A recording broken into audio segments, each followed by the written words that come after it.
할렐루야. 하나님의 은혜와 평강이 이 아침에도 여러분들과 함께하길 바랍니다. 오늘 우리에게 주시는 하나님 말씀은 사무엘상 6장 1절에서 12절까지의 말씀입니다. 여호와의 궤가 블레셋 사람들의 지방에 있은 지 7달이라. 블레셋 사람들이 제사장들과 복술자들을 불러서 이르되 우리가 여호와의 궤를 어떻게 할까? 그것을 어떻게 그 있던 곳으로 보낼 것인지 우리에게 가르치라. 그들이 이르되 이스라엘 신의 궤를 보내려거든 거저 보내지 말고 그에게 속건제를 드려야 할지니라. 그리하면 병도 낫고 그의 손을 너희에게서 옮기지 아니하는 이유도 알리라 하니 그들이 이르되 무엇으로 그에게 드릴 속건제를 삼을까 하니 이르되 블레셋 사람의 방백의 수요대로 금독종 5과 금지 5마리라야 하리니 너희와 너희 통치자에게 내린 재앙이 같음이니라. 그러므로 너희는 너희의 독한 종기의 형상과 땅을 해롭게 하는 주의 형상을 만들어 이스라엘 신께 영광을 돌리라. 그가 혹 그의 손을 너희와 너희의 신들과 너희 땅에서 가볍게 하실까 하노라. 애굽인과 바로가 그들의 마음을 완악하게 한 것 같이 어찌하여 너희가 너희의 마음을 완악하게 하겠느냐. 그가 그들 중에서 재앙을 내린 후에 그들이 백성을 가게 함으로 백성이 떠나지 아니하였느냐. 그러므로 새 수레를 하나 만들고 멍에를 메어보지 아니한 젖나는 소 2마리를 끌어다가 소의 수레를 메우고 그 송아지들은 떼어 집으로 돌려보내고 여호와의 궤를 가져다가 수레에 싣고 속건제로 드릴 금으로 만든 물건들은 상자에 담아 궤 곁에 두고 그것을 보내어 가게 하고 보고 있다가 만일 궤가 그 본 지역길로 올라가서 벳세메스로 가면 이 큰 재앙은 그가 우리에게 내린 것이요 그렇지 아니하면 우리를 친 것이 그의 손이 아니요 우연히 당한 것인 줄 알리라 하니라. 그 사람들이 그같이 하여 젖나는 소 2를 끌어다가 수레를 메우고 송아지들은 집에 가두고 여호와의 궤와 및 금지와 그들의 독종의 형상을 담은 상자를 수레 위에 실으니 암소가 벳세메스 길로 바로 행하여 대로로 가며 갈대에 울고 좌우로 치우치지 아니하였고 블레셋 방백들은 벳세메스 경계선까지 따라가니라. 아멘. 오늘 본문의 내용을 보면 이스라엘의 바로 옆에 있는 블레셋이라는 나라와 이스라엘은 전쟁을 하게 됩니다. 그런데 그 전쟁에서 이스라엘이 패하게 되죠. 그리고는 하나님을 믿는 우리가 왜 이방 나라와의 전쟁에서 패했나 생각해 보니까 하나님의 임재를 상징하는 법궤를 전쟁터에 가지고 나가지 않아서 우리가 졌다 생각이 거기에 미치니까요. 다시 전쟁을 하면서 이번에는 법궤를 가지고 나갑니다. 그런데 어떻게 됐습니까?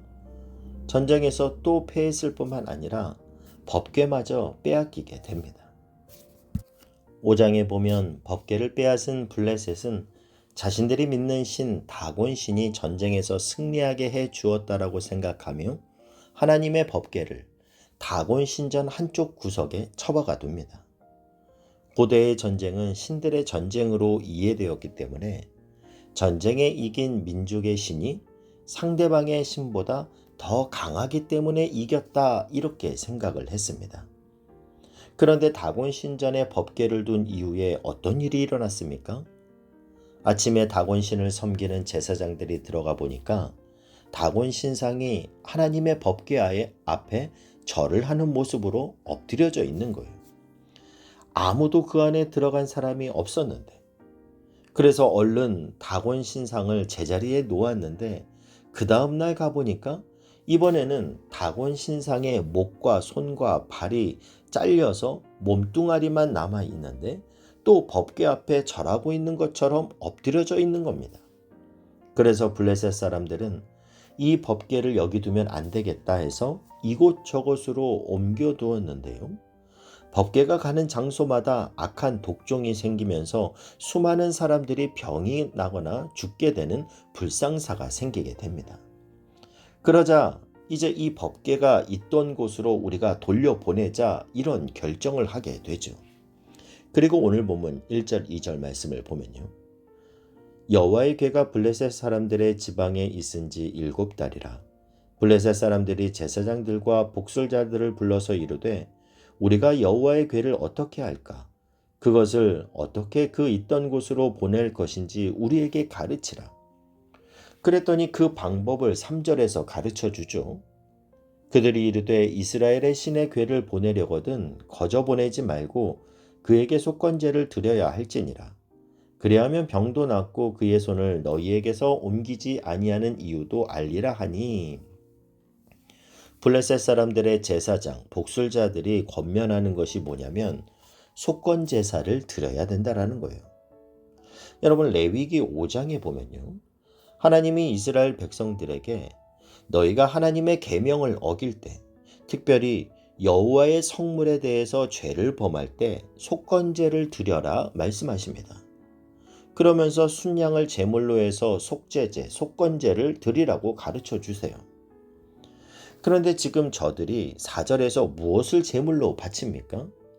그들이 이르되 무엇으로 그에게 드릴 속건제를 삼을까 하니, 이르되 블레셋 사람의 방백의 수요대로 금독종 5과 금쥐 5마리라야 하리니 너희와 너희 통치자들에게 내린 재앙이 같음이니라. 금독종 5과 금쥐 5을 이렇게 만들어서 속건 제물로 삼아야 된다고 그렇게 가르쳐 주고 있어요. 그러나 우리가 알다시피 히브리서 9장 22절에서 말씀하는 것처럼 피 흘림이 없이는 죄사함이 없느니라. 예수 그리스도의 십자가 희생을 예표하는 구약의 이 제사는 대속의 원리로 희생 제사를 드려야지 한낱 쇠붙이에 불과한 것으로 속죄제를 드리는 것을 결코 하나님은 받을 수 없는 것입니다. 그러면서 그걸 수레에 실어서 이스라엘 쪽으로 보내버리자. 그러면 이스라엘 하나님의 노여움이 풀리지 않겠느냐, 이런 이야기를 하고 있는 거예요. 이들의 이러한 모습은 하나님을 공경하지 않으면서도 자신들에게 임한 재앙은 피하고 싶어서 신의 노여움을 달래보자는 차원에서 선행을 하는 행위입니다. 한편에서는 죄를 짓고 한편에서는 선행을 행함으로써 상쇄시켜보자. 그러나 여러분, 우리의 죄사함은 그런 선행으로가 아닌 오직 예수 그리스도의 보혈의 공로로만 죄 용서 받는 은혜가 있는 줄 믿습니다. 하나님의 긍휼하심과 하나님의 거룩한 희생을 통해서만이 우리는 용서함을 받고 하나님 앞에 설 수 있습니다. 오늘도 우리가 하나님을 만날 수 있는 것은 하나님이 자신의 아들을 십자가의 제물 삼은 그 거룩한 보혈의 공로로 우리가 하나님을 만날 수 있는 것이고 사죄의 은총을 받는 것이고, 오늘도 우리는 그 하나님의 은혜 가운데 사는 존재임을 한순간도 잊지 않는 저와 여러분이 되실 수 있기를 바랍니다. 그래서 여러분, 매일 10분만 십자가를 묵상하세요. 바쁜 일상 속에서도 하루 10분만 나를 위해 피 흘려 죽으신 예수 그리스도의 십자가를 묵상하십시오. 우리는 우리의 믿음을 매 순간 십자가 앞에서 점검해 봐야 합니다. 그 십자가를 오늘도 내가 올려다보며 그 십자가를 오늘도 붙들어야 합니다. 하나님은 우리의 행위를 보고 우리를 받아주시는 게 아니라 십자가의 아들을 믿는 자에게 영생을 주시고 너는 내 아들이라, 너는 내 딸이라 말씀하십니다. 이 십자가의 은혜가 오늘 하루 온종일, 아니 매일매일의 삶 속에서 넘치시기를 주님의 이름으로 축복합니다. 5절 말씀 이어서 보면요, 그러므로 너희는 너희의 독한 종기의 형상과 땅을 해롭게 하는 쥐의 형상을 만들어 이스라엘 신께 영광을 돌리라. 그가 혹 그의 손을 너희와 너희 신들과 너희 땅에서 가볍게 하실까 하노라. 지금 이들은 자신들의 행위를 통해서 이스라엘 신께 영광을 돌리라 이렇게 표현은 하고 있지만, 이스라엘 신의 노여움을 풀어보고자 하는 샤머니즘적인 심리가 그들 마음속에 있는 거죠.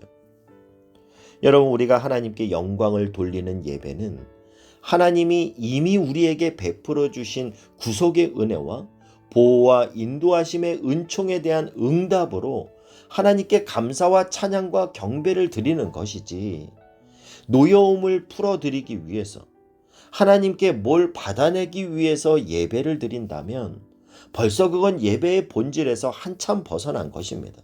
여러분, 예배란 이미 하나님께 받은 은혜에 대한 감사함으로 하나님께 올려드리는 행위, 이것이 바로 예배입니다. 그 순수한 마음으로 하나님께 예배드린 대표적인 사람이 솔로몬 아닙니까? 솔로몬은 자신을 왕으로 세워주신 하나님께 너무나 감사해서 1,000번제를 드립니다. 하나님께서 솔로몬의 그 순수한 마음을 보시고 그날 밤 꿈에 나타나셔서 내가 너의 제사를 기쁨으로 받았다. 내가 너무도 기쁘다. 내가 너에게 무엇을 줄까? 너는 구하라 하신 것처럼 받기 위해 드리는 제사가 아니라 이미 주신 것에 대한 진정한 감사의 마음으로 하나님 앞에 예배하는 예배자가 되실 수 있기를 바랍니다. 그런 마음과 정성으로 하나님 앞에 예배드리는 저와 여러분에게 하나님이 오셔서 솔로몬에게 말씀하신 것처럼 내가 너의 예배를 기쁨으로 받았다. 내가 너무도 기쁘다. 내가 너에게 무엇을 줄까? 너는 구하라 말씀해 주시는 은혜가 있길 주님의 이름으로 축복합니다. 이어서 6절에 보면 블레셋 제사장들과 북솔자들이 또 이런 권면을 하는데요.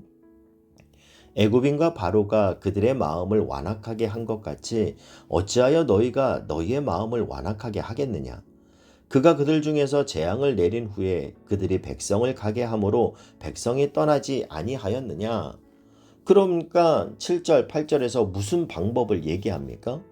그러므로 새 수레를 하나 만들고 멍에를 메어보지 아니한 젖나는 소 2마리를 끌어다가 소의 수레를 메우고 그 송아지들은 떼어 집으로 돌려보내고 여호와의 궤를 가져다가 수레에 싣고 속건제를 드릴 금으로 만든 물건들은 상자에 담아 궤 곁에 두고 그것을 보내어 가게 하고.